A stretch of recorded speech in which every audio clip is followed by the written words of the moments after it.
Welcome, YouTube viewers. We will get started just momentarily.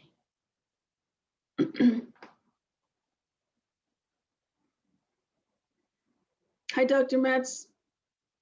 We're getting started right now, so you'll just come on when Dulce introduces you.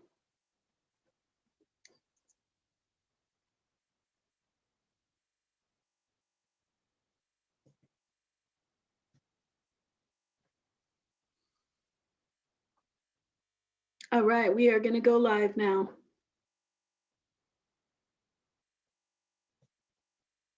Welcome. Welcome to today's event, and we'll get started in just a moment as we let folks fill the Zoom room.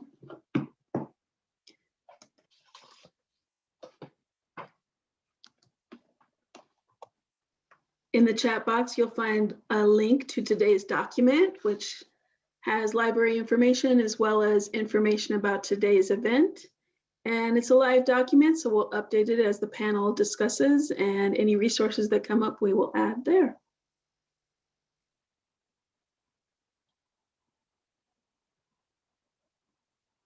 All right, it is 12 o'clock.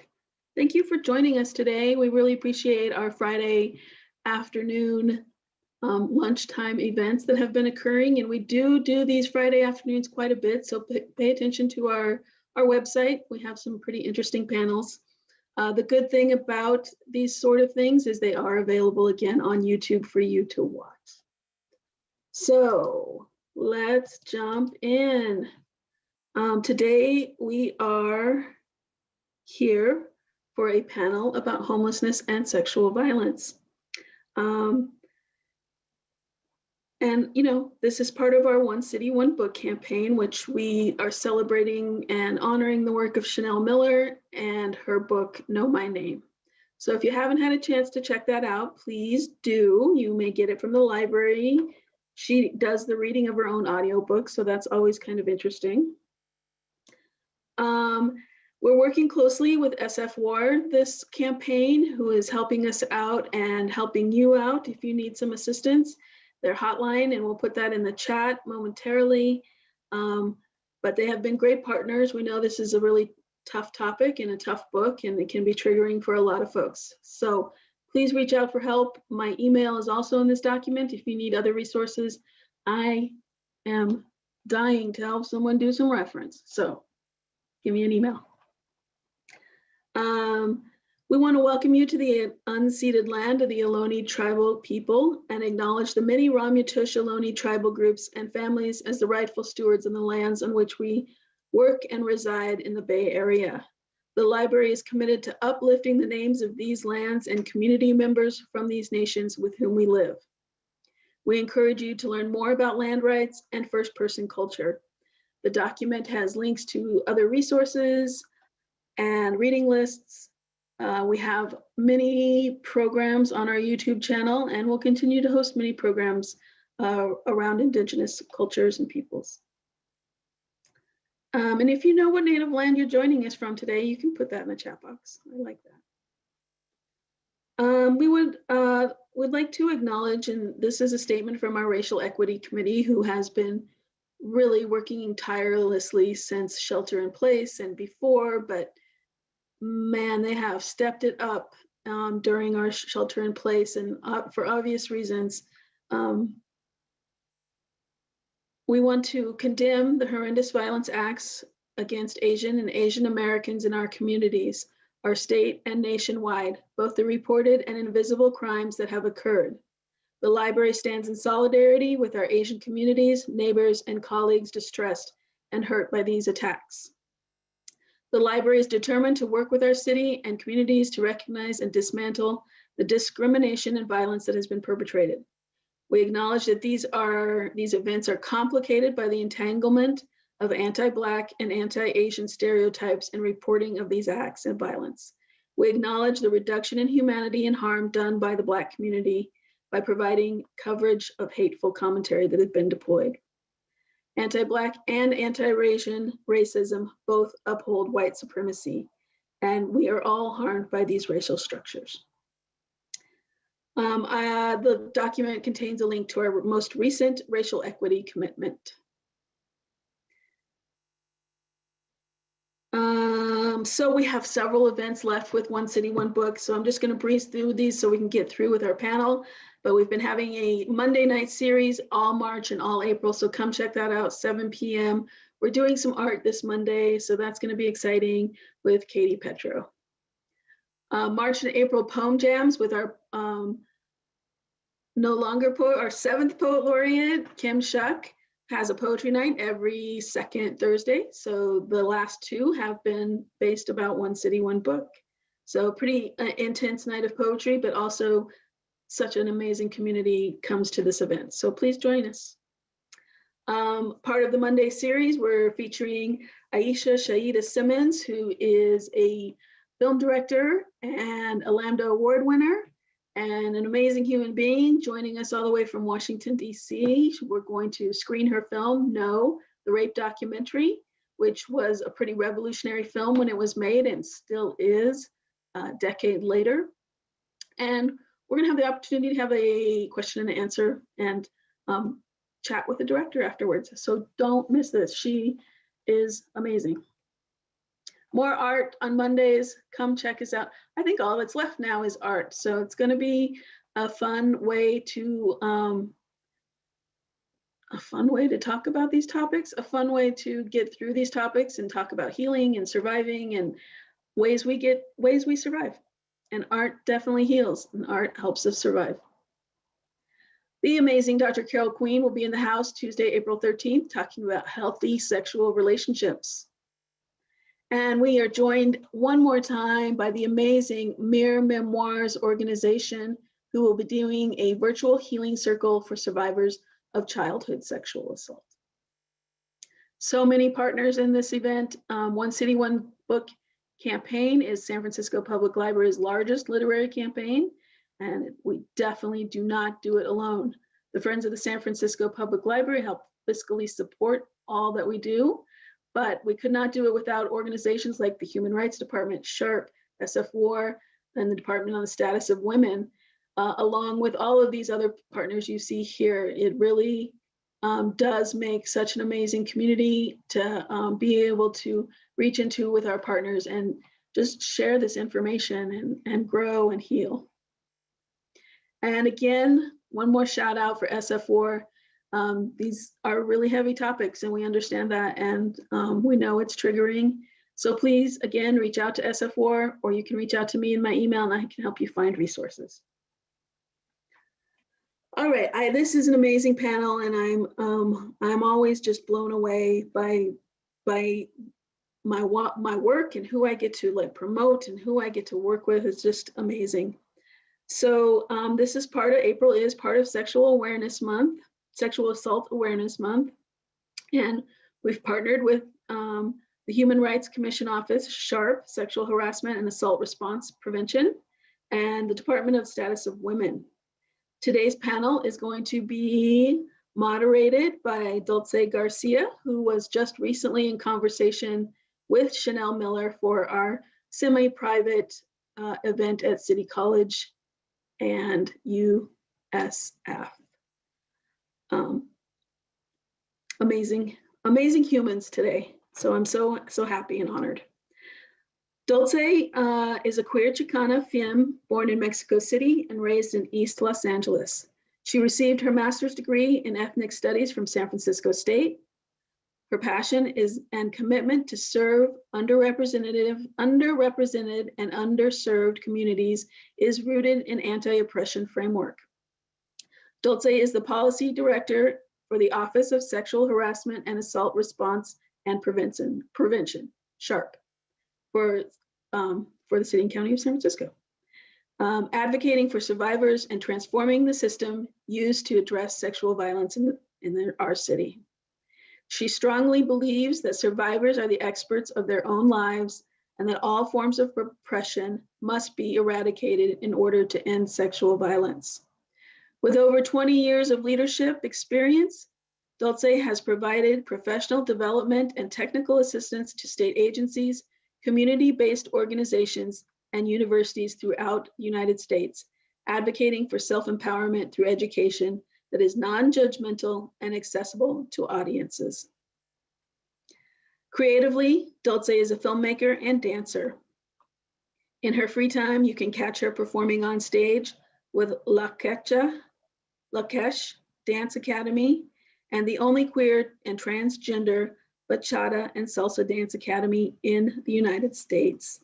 And since I've had this opportunity to work with so many partners, everyone knows Dulce and they're like, she is amazing. So without further ado, I am stopping share and turning it over to Dulce. Thank you so much, Anissa. I appreciate you doing that introduction and the land acknowledgement. Before we get started, I also want to take a moment to thank, of course, the San Francisco Public Library, our partner in this panel, the Department on the Status of Women, and all of our panelists, as well as Director Cheryl Davis of the Human Rights Commission and Director Kelly Lou Densmore from SHARP for their support in making this event happen. To get us started, I want to start off with the bios for each one of our panelists. I want to start with Adriana King. She is originally from Mexico, but has found a home in Southern California. She is a trans woman whose art often depicts Latina activism. King is a California state certified rape crisis counselor and has been doing outreach for SF4 since 2011, bringing information about resources to the transgender community and unhoused women. In her free time, she creates beautiful work, both digitally and on paper, and feels like art brings her peace and tranquility. Her work is inspired by her philosophical mind and blooming imagination. We're also joined by Alicia Maldonado, who is the Director of Community Initiatives at San Francisco Women Against Rape. SF4 is a women of color-led volunteer-based organization that has provided rape crisis services to survivors of sexual assault for over 47 years.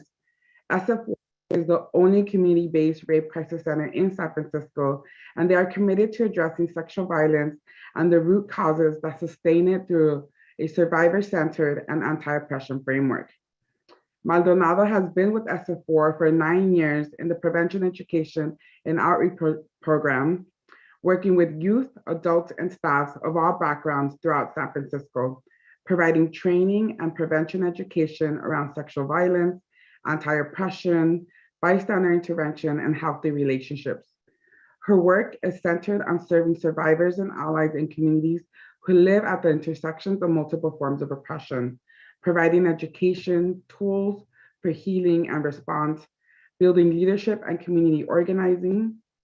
She strongly believes in the power of survivor leadership in the movement to end sexual violence. Maldonado is a queer Chicana originally from San Diego and has made a home in the Bay for 15 years. She finds joy in healing, in a love for cooking, exploring the outdoors, gardening, and birding. Next, we have Kristen Moore, who is the Director of Programs at San Francisco Safe House, an organization whose mission is to empower and support women who are experiencing housing instability and sexual exploitation or trafficking by creating survivor-centered spaces, services, advocacy, and community education. Moore has nearly 15 years of experience working in community mental health and women's programming, with a particular focus on sexual trauma recovery and harm reduction.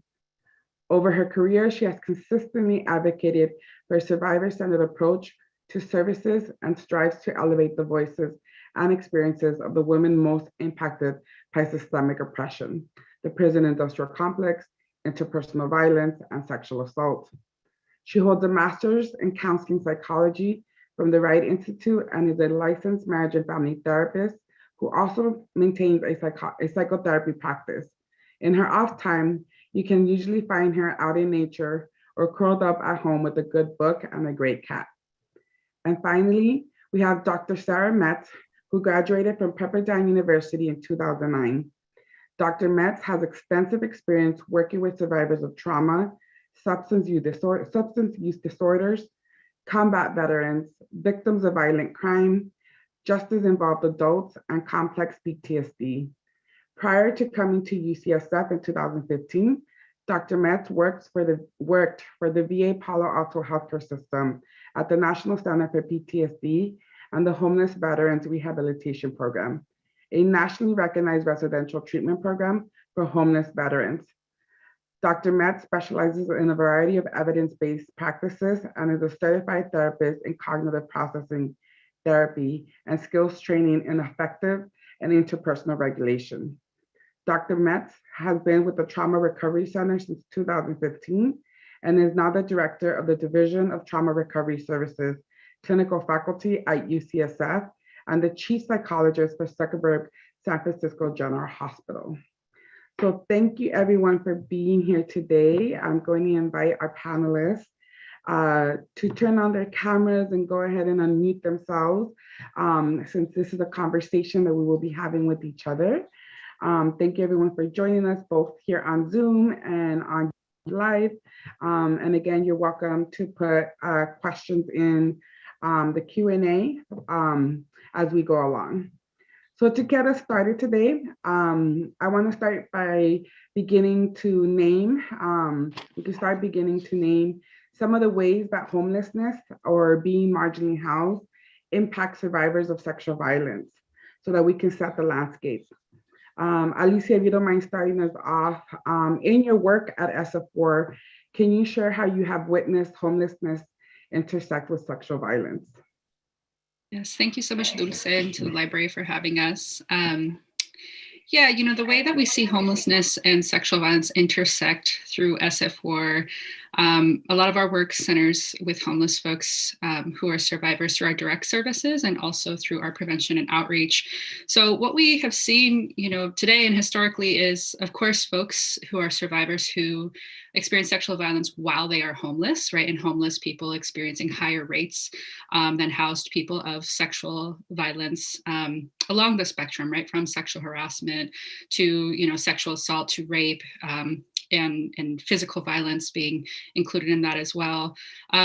You know, so that could be on the street, it could be in encampments, within shelters, you know, during economic survival activities such as sex work. And so, you know, not only are folks assaulted on the street and while homeless, but also the factors of sexual violence that can lead to homelessness, right? And that could be factors, you know, such as, you know, landlords and building managers who sexually harass or assault tenants. It could be roommates, family members, domestic violence and incidents of sexual assault that lead to people really having to make decisions about whether they stay where they are and housed in a dangerous situation or whether they have to leave.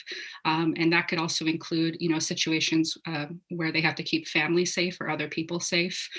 So really this intersection, you know, isn't just about, you know, having a home or not. It's also about, you know, being very multifaceted. It's not a single issue of just homelessness for survivors who are homeless, but it really calls, you know, into place a lot of different intersecting needs, and also really calls upon us to think creatively about complex housing needs that aren't just, you know, suited for one issue, but for all these multiple issues that we see intersecting. Yeah, thank you so much for naming that, you know, sexual violence can happen while you are homeless, but also experiencing sexual violence can put you at risk to become homeless, right? Or if you're marginally housed and living in an SRO and can experience, you know, homelessness there, right? They're like a city agency provided housing, right? And so it definitely, you know, as you mentioned, creates this place where we have to be creative of how we address this. I want to, you know, open it up to the other panelists if they would like to add anything else around, you know, setting the landscape when we're talking about these intersections of homelessness and sexual violence.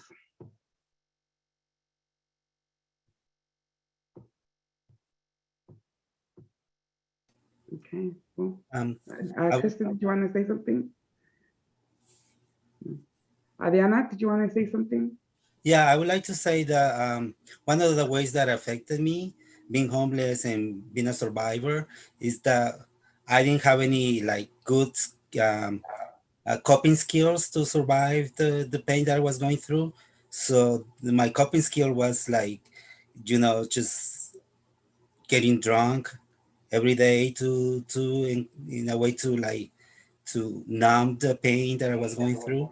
So that was one of the um, that actually that was the only coping skill that I have then. Now I have better coping skills. So that's one of the things that I wanted to say. That is, uh, we gotta find like healthier coping skills for survivors. Mhm. Thank you, Adriana, for mentioning that. And if you don't mind, can you actually keep talking a little bit about what are some of the barriers that homeless or mentally housed survivors face when trying to access services here in San Francisco? Um, well, in my case, one of the barriers that I had was that even though I am bilingual and I speak English and Spanish, when I'm going through like very stressful moments or painful moments, I it gets easier for me to to express myself in Spanish, even though I speak English. So finding caseworker or a therapist that speaks my language and understands my culture, I think makes it easier for me to look for help. And if I go to a place where I don't feel welcome or they don't speak my language or understand my culture, it makes it makes it difficult for me to look for the assistance or help. Yeah.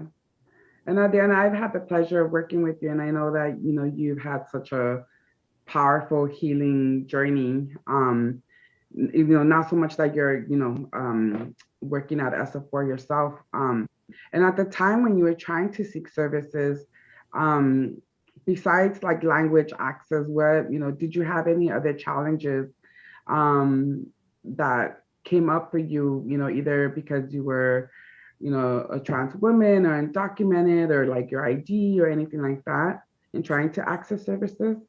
Yeah, well, yeah, I was afraid to even get an ID because was I'm undocumented and I was afraid to go to DMV and get deported or stuff like that.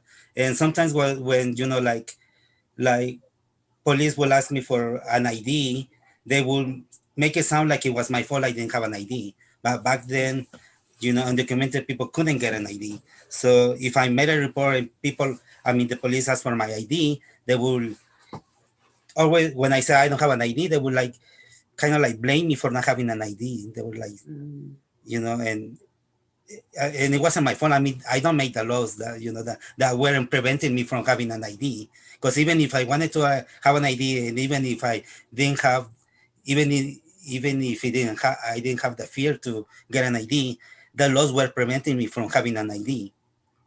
yeah, yeah, you're definitely naming these like, both the interpersonal or like the individual like barriers of like fear, right? Being afraid, but also these like systemic barriers, right? Of like there's these laws that existed that make it hard for you to get documentation, and then you have another system like the police like blaming you, right? Like if you're trying to seek services or you're trying to seek help or make a police report, and now they turn around and blame you for not having proper documentation, I can see how it can feel very defeating and you know, not hopeful or not, like there's gonna be any help.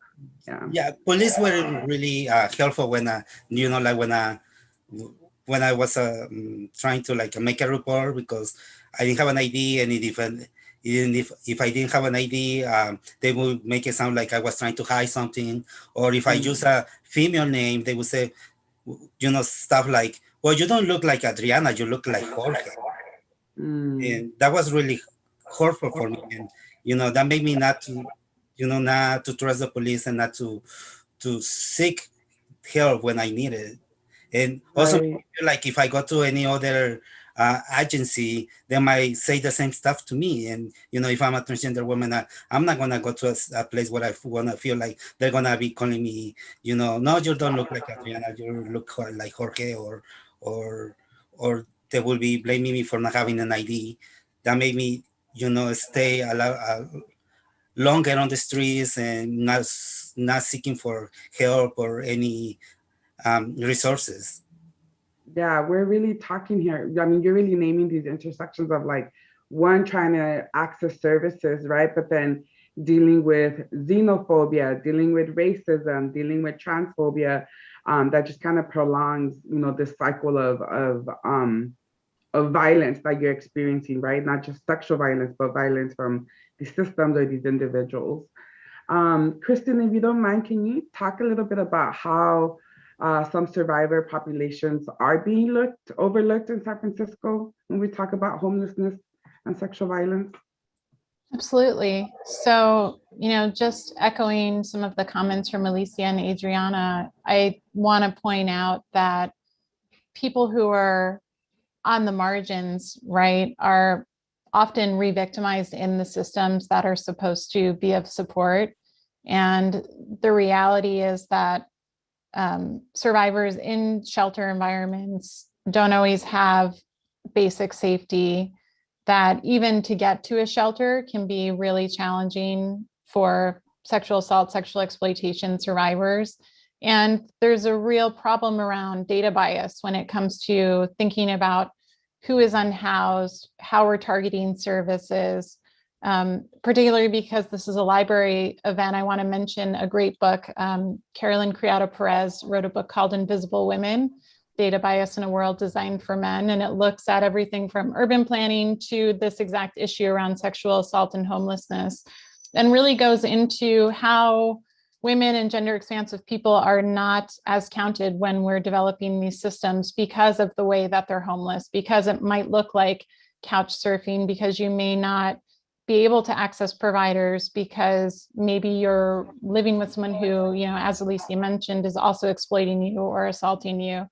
And so even though the data may not reflect the need, we know that the need is much larger than what we're seeing, particularly because if we're talking about the most marginalized communities, undocumented folks, trans and gender expansive people, often the work that's really in touch with that community and being done in that community is grassroots, volunteer driven, small staff, and they don't have the power to generate the data needed to really compel services.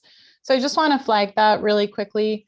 And then also get us thinking about ways to make the spaces that we do have safer for survivors, creating shelters and housing options where survivors have a higher degree of control over their safety, personal safety, emotional safety.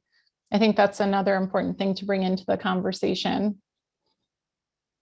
Yeah, definitely. Thank you for sharing. I want to, open it up to the other panelists if they would like to add anything else around how, certain populations are overlooked when we talk about this topic. Yeah, I'd love to add and build off that. Kristen, thank you for bringing up, some of these populations that are overlooked. I mean, I think a couple of populations that, in the city are also overlooked in this issue is entire family units, certainly seeing, how especially COVID and the economic impacts of COVID have really exacerbated the dire economic conditions that families are living in, and, also experiencing the trauma of violence and sexual violence. And how oftentimes our shelter systems and housing systems, right, we lack affordable housing. We know that in San Francisco. We know that a lot of times families, if they want to go to shelters, have to be split up or can't stay, particularly if there's mixed gender children of teenage age, or et cetera. Also the population of folks who are homeless and survivors with disabilities. I think that's definitely a population that goes overlooked, and also can be really challenging to find housing that's accessible to folks, folks' access needs. Also because I work a lot with youth, I always want to uplift that, young people in general experience incredibly high rates of sexual violence. So childhood sexual assault, both within families and targeted from outside of families, is incredibly high. And the intersection of that with other forms, other identities, right, such as LGBTQ youth who are homeless, often cite that sexual violence as a reason that they had to leave their home or were expelled from their home. for incarcerated young women and adult women who are incarcerated, that sexual violence and have the survival and coping strategies that were criminalized throughout their coping, often being a common denominator in how they entered the criminal legal system. Immigrant women, right, who are face, sexual violence as a direct threat, as a thinking of it as an inevitability as they cross through, especially Central American women, as they cross through Mexico, and the more borders you have to cross through, the more your risk of sexual violence rate rises. So, all these populations are populations that we have high, here in San Francisco. And these are, also ways that people who are, homeless, they have to cope through all of this and sexual violence and the threat of increased violence. So, I really wanted to uplift, that what you were saying, Kristen, and really that need for a safe space that can not just address that you don't have a place that you're living, right, but all of these other factors of how we cope and how we can even sit down to ourselves and say, what is it that I need, and how can I get through this? Yeah, thank you for uplifting those voices, because I think that, especially with youth, we often talk about the school to prison pipeline for young men of color, right? But we don't often hear about how sexual violence, specifically child sexual abuse, is a pipeline for young women, right, to enter the criminal justice system. And then, as Adriana mentioned, right, like being trans, like oftentimes you're not hired and you have to do survival sex work, and that gets criminalized, right? So we're really talking about, even with the immigrant communities, we're really talking about how the more identities that someone holds that are oppressed by our society, the more compounded their experience with sexual violence and other forms of violence, right, happens. And so it really, we can't be like, oh, you're a survivor of sexual assault, like, here, go to SF General, get a rape kit, right? Like, no, like they might be undocumented, they might have like an asylum case coming in tomorrow, and so like the priorities or the needs of survivors in one single moment may not always be around sexual violence, right? When we're talking about survival and healing. So thank you for naming that and elevating those voices. So I do want to spend a little bit of time thinking about space and where survivors who are homeless or marginally housed can go. Are there safe spaces in San Francisco, and what is that like? So Adriana, I want to kind of come back to you. Can you talk a little bit about, can you talk about how your journey, right? Like how you didn't always have the most healthy coping mechanisms, but you clearly seek services in San Francisco, and they have provided you with, the tools to find healthier ways to cope. And so maybe you can talk about some of those services or some of those programs that really helped you. Okay, so one of the places that really helped me was Mission Neighborhood Resource Center. On Thursday, they have what they call Ladies Night, which is like for 2 hours. They open only to ladies, cisgender women and transgender women. And this is one place where I really feel saved, because, sometimes it's like if you're homeless and you go to a drop-in center where you can take a shower and use other services, sometimes you will find there too that one person that is abusing you sexually or assaulting you sexually, and and you have to go there because you have nowhere else to take a shower or use those services. And if you go there and you in the same place, the survivor, I mean the abuser is or the assaulter is using the same services that you are, makes it very difficult for the survivor. Yeah, so they have on Thursdays nights, they have the what they call Ladies Night, which is for 2 hours. They open only for women, and they provide services and a meal for the women. And it's one of the places where I really feel saved, and I feel like I could go there without risking being, bumping into my abuser. So that was one of the places that really helped me a lot. And the other place is ELA, which is a program for transgender women, and where, when I went there, I felt like it was like my family, because uh, all the other transgender women went through you know, a lot of the same experiences that I went through, and I could talk to them about those experiences, and kind of like give ideas to each other or how to survive or how to help each other.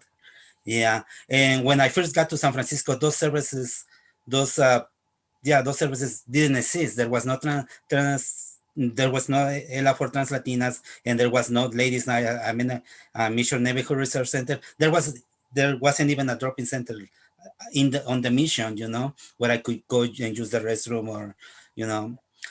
So those two places are the two places that really helped me a lot. Another place that really helped me a lot, since I like drawing, and for a long time I was a very introvert and shy person that was afraid to talk about my experiences or didn't know how to express my experiences.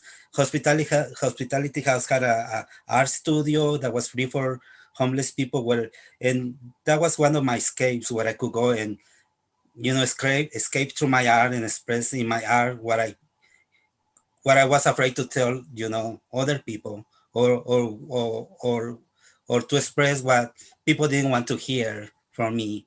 And so that was one of my escapes, you know, Hospitality House Art Studio. And that was one of my coping skills. Thank you for sharing, Adriana. Would other folks on the panel like to talk about what are those spaces that are safe here in San Francisco, or what are those services available to survivors?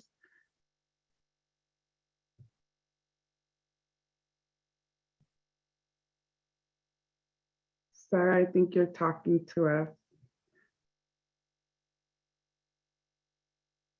I called in on the phone, but I guess you can't hear me that way, can you? No, I guess not, but we can hear you now because you're clear. You can hear me now? Okay. Sorry, my Zoom stuff. But at any rate, thank you guys so much for having me as part of this panel. It's just an honor to sit with everybody in this community. So, you know, I represent the Trauma Recovery Center. We also are part of the Rape Treatment Center. And so we certainly hope, you know, that we are experienced as a safe space for survivors to come. You know, we offer trauma services for a wide array of crime survivors, but most assuredly, you know, for sexual assault survivors. Immigration status is not a barrier. Insurance status is not a barrier. You know, our services are free of charge. We provide services in a variety of languages. If we don't have clinicians that speak the language themselves, we do have access to in-person interpreters. You know, so we try to really practice, you know, from a cultural humility, anti-racism, social justice framework, you know, with the work that we do. Really uplifting the voices of survivors and helping them find new coping skills, right? Because I think, like Adriana explained, it can be really hard to know what to do on your own, right? And people do the best that they can to cope. And so we work really hard to learn our clients to figure out what works for them, because what works for one survivor isn't what works for another survivor. And as you were mentioning earlier, Dulce, they have different needs and different priorities in any given moment, right? And so we provide a lot. We also work with asylees and asylum seekers. So we do help with psychological asylum evaluations. We help with U visa applications. We help folks get access to entitlements, financial entitlements. We do our best, you know, to connect folks with housing resources, you know, and admittedly, that's a really big limitation here in San Francisco. And it's exceedingly unfortunate, you know, I think for the reasons that everybody's, you know, already mentioned, it just becomes a cycle, you know, and without safe housing, you know, it's nearly impossible to keep yourself safe. And so, you know, I think as a resource need, right, that's probably number one, you know, on the list. But, you know, we have clinicians that have all kinds of expertise, art therapy, we offer groups and individuals. So, you know, we really do try to just meet the needs of every individual that walks, you know, through our door. Yeah, thank you so much for sharing. Alicia, I would love to hear thoughts from you as far as like, SF4 is the only rape crisis center in San Francisco. And, you all are so special in the sense that, you start from this anti-oppression framework, right? When you're addressing sexual violence. And I would love to hear from you about how, SF4 uses that framework to fight sexual violence and create healing spaces for survivors. Thank you, Dulce. Yeah, I mean, I think when I think about spaces and anti-oppression framework, I think about, as some of the other panelists have mentioned, right, the idea that like survivor-centeredness also means, right, that like a survivor knows what's best for themselves, right, that we trust survivors to know how to best navigate their lives, even when we do need to build more skills, when we do need to build, coping and figure out how to navigate the system, that the needs, that we're listening so that the needs are coming from them. And that those are what we're addressing, not necessarily what we believe that they need to address. And so I think about, a lot of our community partners that we work with that are culturally specific, and how empowering that can be to a survivor, right? So, really supporting and uplifting that community-specific programming is really important. Community building programming is incredibly important, particularly to like break down the isolation that homeless survivors can feel and experience, right? So if our go-to as advocates is, a safety plan of, who has your back, like who have you told, who is it that, can be there in case of an emergency, and someone doesn't have anyone or doesn't have that community there, that's a really big wrench in a safety plan, right? In addition to that, really supporting survivors through, building coping mechanisms as well. So whether that be through groups, having low barrier, spaces like drop-in centers, spaces that are reliable and regular for people to start building relationships. And then I don't want to ever underestimate, sometimes it's really that the survivor, because so many systems do fall short, are the ones who can keep themselves the most safe. And so really, again, coming back to trusting survivors, and that means for us meeting people where they're at, right? So we do an outreach program called Peer to Peer, where not only can survivors who are homeless, when they're ready or if they want to, do our rape crisis counselor training, so that we have people who have had that experience of homelessness and sexual violence actually supporting other survivors who are still homeless, but also meeting survivors where they're at. So we support Ladies Night through monthly outreach at Ladies Night, but we also partner with Women's Community Clinic to do SRO outreach and street outreach monthly. So just meeting people where they're at, I think, is also incredibly important, particularly if people have experienced just, a breakdown in the systems that do exist. Mm-hmm. Yeah, and that safety plan can look one way for 24 hours, and then the next day can look very different, right? Or it can change depending on where they're at and what their needs are. Thank you for sharing, Alicia. Kristen, can you talk a little bit about Safe House and how you all are creating safe spaces?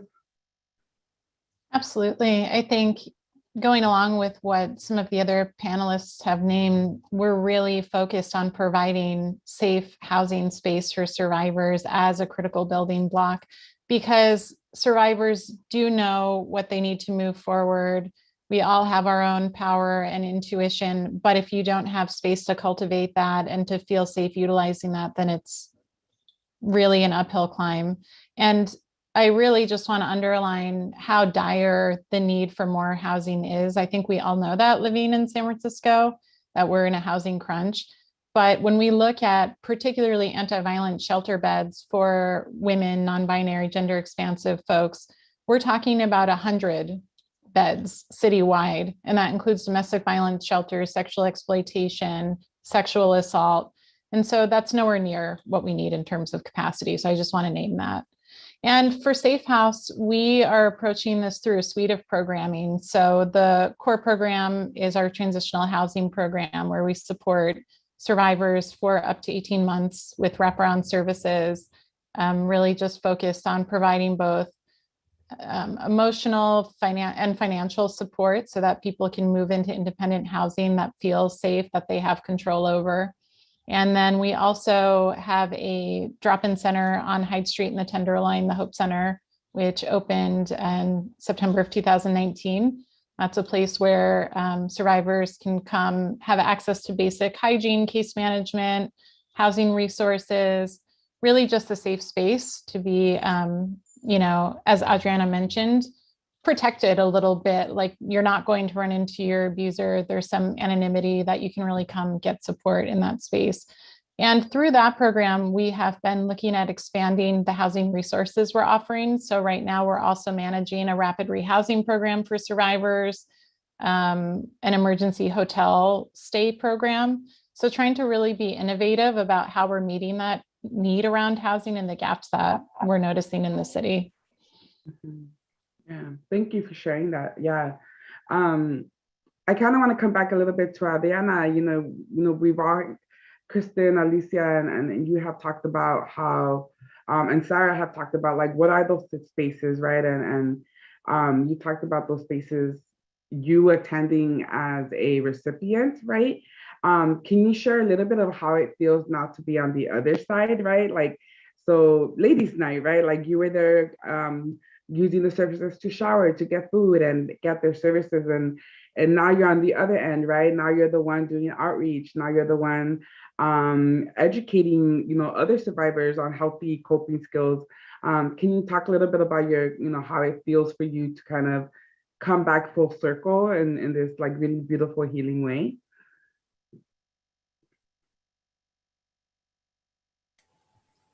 Um, um, I think outreach is a very important job because one of the reasons that I that I stay on the street so long and I didn't look for help when I really needed it. One of the reasons was that I didn't know about the services. I didn't know as word existed. I didn't know about other agencies that could, provide resources for us for a survivor of sexual assault or sexual violence. And so yeah, I wasn't on very yeah, I didn't know about those services or SWOT or anything like that. So I think doing outreach is very important because other girls, especially, like, there's always newcomers in San Francisco. There's always newcomers. Every year I see new trans Latinas. They just got here from their country. They don't speak English and they don't know anything about the services or SWOT, and they're the ones that suffer most of the sexual violence. And so me being able to be there at ladies night providing information about those services, I think is very important because it's one thing that they can help them to seek out help. If they know there is help, they can, it will be easier to, and they feel comfortable talking to me because I speak Spanish, I speak their language, and they know I'm a survivor too. So they feel confident to talk to me about what they're going through. So it feels very um, rewarding to be able to provide this information to anyone that needs it, Mm-hmm. and that will prevent other girls to to to um, to stay that long, without thinking information or resources like I did. Like I spent like 20 years on the streets, you know, sleeping on the streets and being assaulted many times. Many times I would like be sleeping on the street and I would wake up like when a guy was already inside my blankets trying to to assault me, and that happened many times and it was really scary. One time there was this guy that when I woke up he was already in my blankets touching me, and I woke up and I see this stranger like who I never seen, and he was bleeding from his head, and that was really scary. Not only he was touching me, he was also bleeding, and he didn't know he was bleeding. It was like he was so high that he didn't know he was bleeding, and he was like trying to rape me. And I just got up and ran till I couldn't see him anymore. it was really scary. I left everything there, my backpack, my blankets, and being a survivor or something like that, I think I'm able to understand other newcomers that go through this kind of stuff and tell them, I've been through this, but you can find help the way I did. I found help. There's these resources. There's Ella. There's SFWord. There's all these places where you can, you know, go and feel safe and find help in your language. Thank you so much, Adriana, for sharing. I know, that's it's so heavy to hear, and I've been able to be a witness to your resilience, to your brilliance, right? We've been able to do outreach together and present together, and so I feel very lucky that I've been able to witness how your growth and it's not just about outreach and it's not just about a referral, right? It's about having a warm handoff, right? To be able to say like Adriana or like someone who has been here, for a while and knows that you do this work and has a new trans Latina come and say like, hey, go talk to Adriana, right? Like this is the person you need to go to. She knows and has all the information that you need, right? And for them to have that connection and really for us to find, community and healing in the sense of, for us, by us, right? Where we know we're not going to be judged because we know that this person, has had similar experiences as us, knows where to go or at least point us in the right direction. So thank you so much for sharing that. Sarah, I want to come back to you, if that's okay. And maybe we can, this pandemic has definitely impacted all of us, right? It has highlighted already the injustices that existed in many systems, has highlighted the many ways that people are facing barriers, right? And trying to access services. And so I was hoping you can talk a little bit about what are those added barriers that, shelter in place has had on survivors trying to access services and, how have they been impacted? Oh, wait, we can't hear you. How about now? Yes. Okay. All right. Oh, hopefully there's no echo. So I was saying, thank you for asking that question. And, I think one of the immediate thoughts that our community had was, what's happening to our survivors? What's happening now behind these airtight shut doors? And a real fear that people were forced to shelter in place in a really unsafe environment. I think we can't say conclusively, right, that this is directly what happened, but our numbers of sexual assault survivors, for example, seeking services at Zuckerberg, so seeking medical care or seeking forensic exams, dropped significantly, sometimes greater than 50%. And we knew that didn't mean that sexual assaults weren't happening. So I think the pandemic has, one, made it maybe more fearful, people more apprehensive to literally go out and get services that they need. But I think a fear is also that people are stuck and unable, despite wanting and needing, to get services. And so, historically, and of course, this is not the case for all, folks that are in, difficult and perhaps violent relationships. Normal day to day, right? There's more organic opportunity for them to go out of the home, right? To pick up children from school, to go to the market, to go to the doctor, right? Where now they couldn't, use that day to day life to maybe go get services. Further, finding a safe, private place and home to receive services virtually, right? That they might not have that option. So I think, we've been very concerned about people accessing services that they need, and also a potential rise, given all the different stressors, right, that COVID has exacerbated.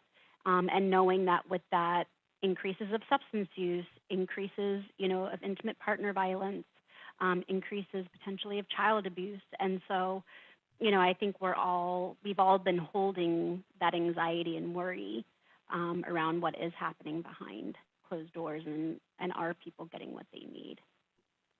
Yeah. Thank you so much. I have two more questions on my end, and I see a couple of questions going on in the chat room, which we'll get to in a little bit. And so, I know that we have the platform until 1:15, so just wanted to give folks a little FYI, because I know some folks have just a 1 hour lunch, so you might be logging off at 1 o'clock. So make sure you get your questions in there if you want to get them answered. And so, this is for all of you. If the city of San Francisco could do one thing to improve the ways it helps or supports homeless survivors, what would it be?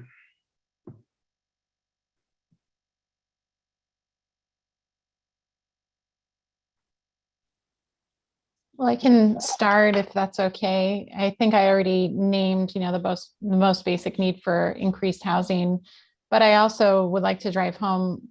We're talking about half the population when we're talking about services and housing for women. And so I think there's a real call from me and from others doing this sort of work to stop seeing this as a niche issue, both around sexual assault, domestic violence, but also that the particular needs of unhoused women and gender expansive folks deserve the same level of attention and resource as we pay to the broader unhoused population. And so I think my call really is to look at the systems that exist, really audit why they feel so unsafe, and why so many women, feel it's safer to sleep on the street than in some of our homeless shelters, and be curious and look to survivor leadership around creating additional housing resources that feel safer, and really meet that gap in service. Thank you for sharing. Other folks have any ideas of how we can invest in survivors?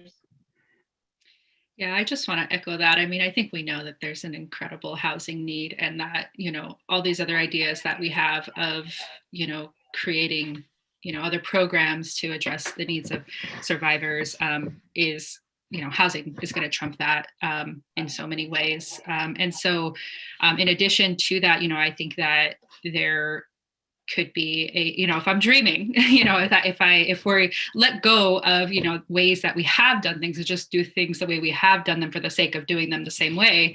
If I kind of let go of that burden, then I think that, we could dream about, housing that can also be culturally specific to groups who, do have these intersections where, maybe there is a, wide range of languages spoken, or maybe there is, immigration needs met at that same shelter, or maybe there is an LGBTQ survivor shelter space, that is specific to survivors. And, I think that would be an incredible extra leap that we could make as a city if we really invested our funds and our creative energies. I think we have incredible services here, and uniting the powers of everything that we know there, plus the backing of the finances of the city would be wonderful. In addition to that, I just want to say too that I think something that COVID has really shown us is that making direct financial payments and support to survivors, not just people who are general population going through COVID and have lost their jobs, and stimulus payments and stuff, but for survivors of sexual assault, and again, trusting survivors, and not managing and micromanaging what we believe they should be spending their money on, but survivors telling us that their needs are that a check, getting money is going to help them get a room somewhere, be able to pay someone to stay with them for a little while, be able to get food, be able to relocate, so really just trusting that, if we give the direct financial payments, that survivor, again, right, is going to know what they need in that moment, particularly if we don't have somewhere else to send them. Right. Yeah, absolutely. I have a note here. Someone is referring to Our City, Our Home, which was created in 2018, by Proposition C, which imposed additional business taxes to create a dedicated fund, which is Our City, Our Home, or also known as the fund. to support services for people experiencing homelessness and to prevent homelessness. And so the question is, has Safe House or other organizations working with our city, our home, have they created or, do they carve out for women in the housing fund? I think is the question, yeah. That's a great question. And I actually don't know the answer. In my experience, working directly with Safe House, I don't think it's something that we've had access to directly. That's not to say it doesn't support city programming that also supports our work. And we definitely work with other agencies similar to ours to do advocacy around how money is spent and funding is spent on a broader level. But I would be happy to hear more if people have information to share. Thank you. And I have another question here. So outside of financial contributions, are there items in high demand that people can donate? And if so, what's the best way to get said items to the respective organizations? And I'm assuming most folks are coming in or watching from the Bay Area, but if you also have like statewide or national suggestions, we'll take them too.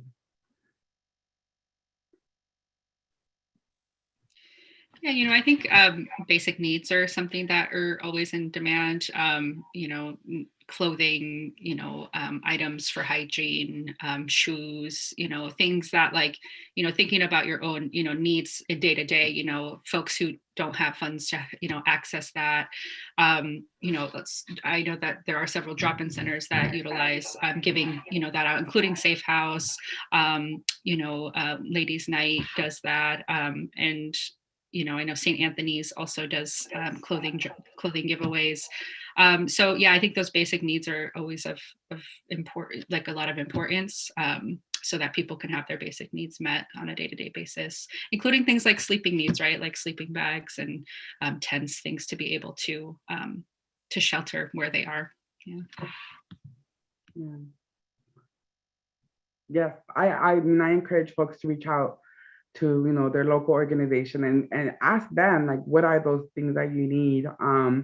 I also know that like people in our own community have stepped up. There's a lot of homeless encampments that have popped up because of the pandemic and because of the lack of housing, and people get creative. One of my good friends has all these makeup bags from all her Ipsy subscriptions, right? That she gets monthly. And so she took all those bags, filled them in with menstrual, hygiene products, socks, a little Cliff Bar, and then just passed them out and was like, it was about 30 of them. And she just walked over and was like, this is what I have.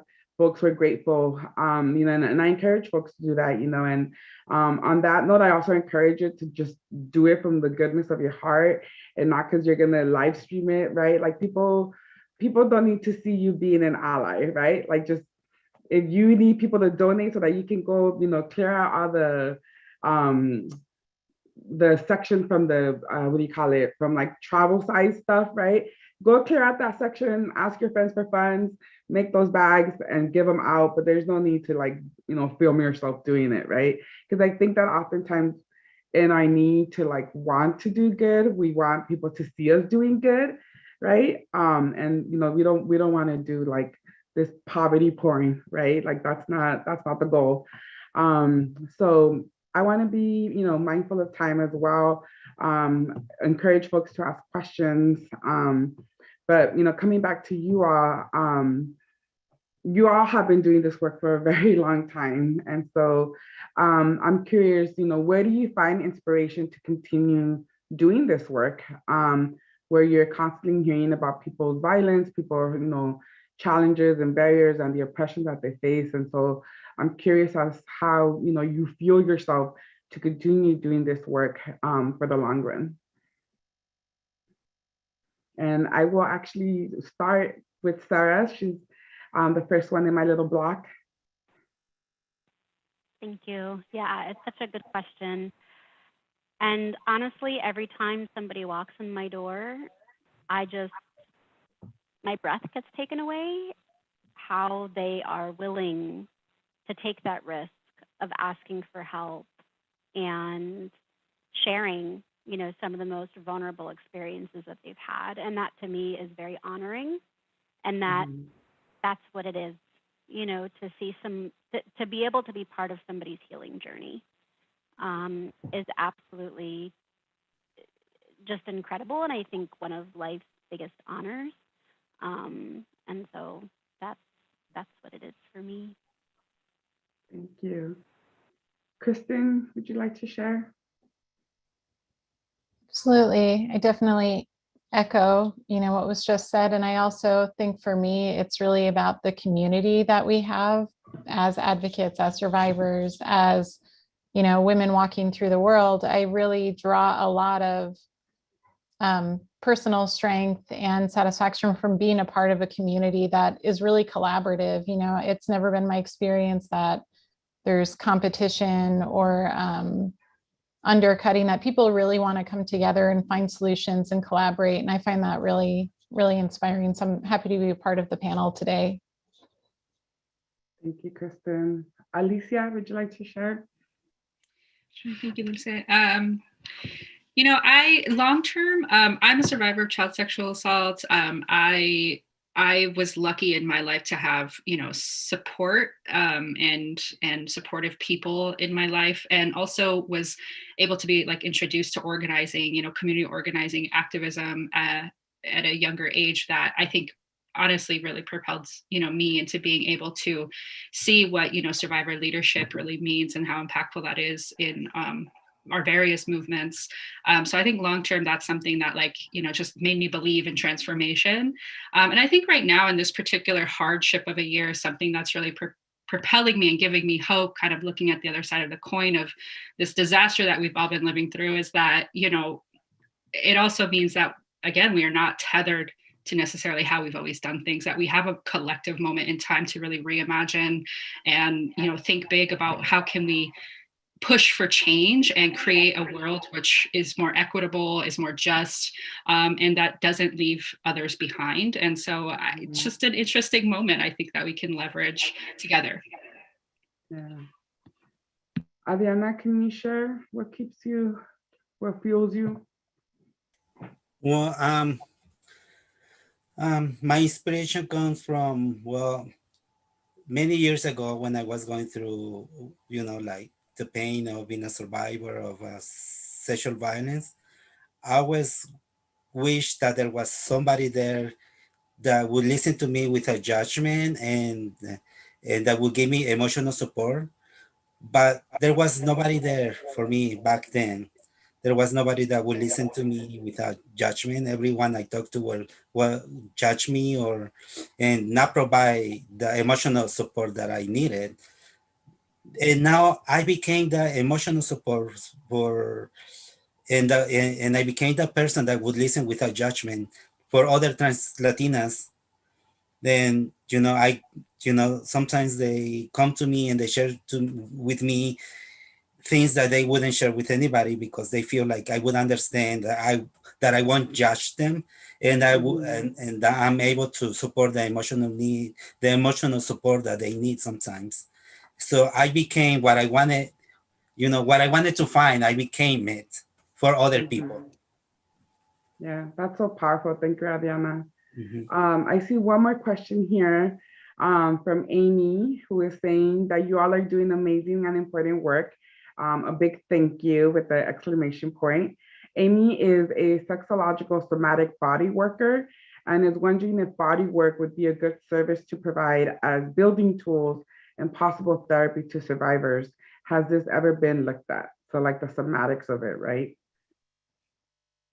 Yeah, I can say from SF4, we've had a relationship just periodically throughout our history with generative somatics, and a former director of counseling and advocacy at our organization would integrate, somatic work into counseling. So absolutely, I think it's a really important tool. It's usually something that a lot of people don't have access to. So I think, healing tools to be able to allow people to build up their connection to their body and their healing within their body, particularly it being the site of violence, is very important. And Generative Somatics is an organization that I think is really good to look at for that kind of work. Absolutely. I want to echo that. I'm a survivor who was able to access that kind of healing work because one of their students was doing their, I guess, intern hours and needed a volunteer, and they posted on Facebook, and I was like, me. And it was incredibly healing, right? Especially when I thought that I had healed from that work, right? Or from that trauma. And so, yeah, I definitely elevate them. They're a great resource that exists here in the Bay Area. Any other thoughts that folks have, last minute thoughts or words they want to share with the audience before we start to wrap up?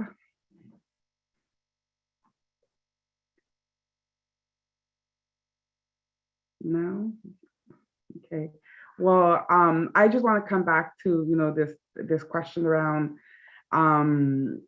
Adriana, or this thought that you had around, like, you became what you needed, right? And so oftentimes people are like, how can I help? What can I do? And honestly, when someone comes to you and says, I'm a survivor, right? Regardless if it's recent or not, is to believe them, right? Is to believe them, to, tell them that it wasn't their fault, right? And to ask them, how can I support you, right? You don't have to, have all the resources or have all the answers, but genuinely ask, how can I support you, right? As Alicia mentioned, having this survivor-centered framework of believing that survivors are the experts of their own lives, and that can look different. At that moment, maybe they just want to vent, and maybe they just want to cry, or maybe they just want to sit in silence but want company, right?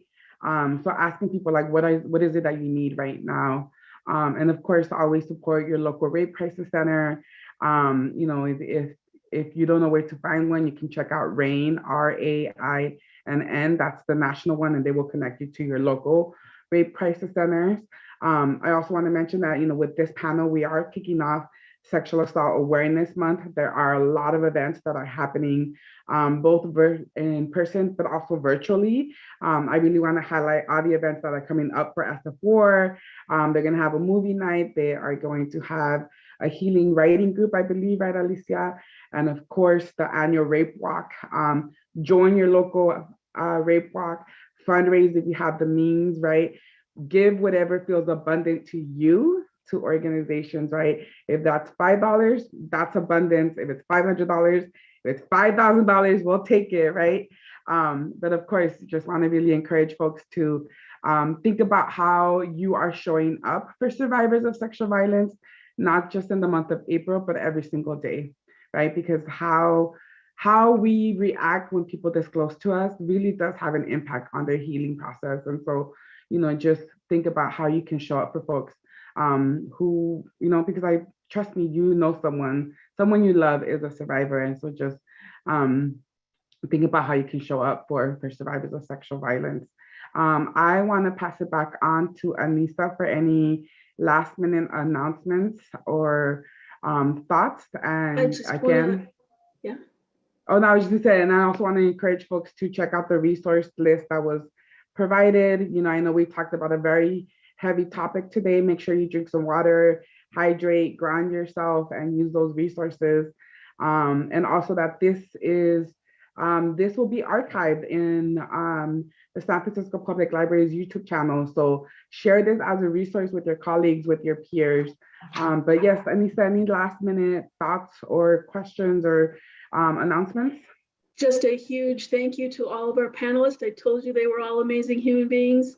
And Adriana, special thanks for sharing your amazing story and your generosity and your love and what you give back to everybody else. Very amazing. And like Dulce said, the links are in the doc, and I will send a follow-up with all of those links so you can come back. And just one last shout out for the virtual healing circle of childhood sexual assault survivors, hosted by Mere Memoir, and it should be powerful, just as powerful as this event. Again, thank you, partners, and we'll see you again, library community. All right. Thank you, everyone. Enjoy your weekend. Bye. Thank you. Thank you.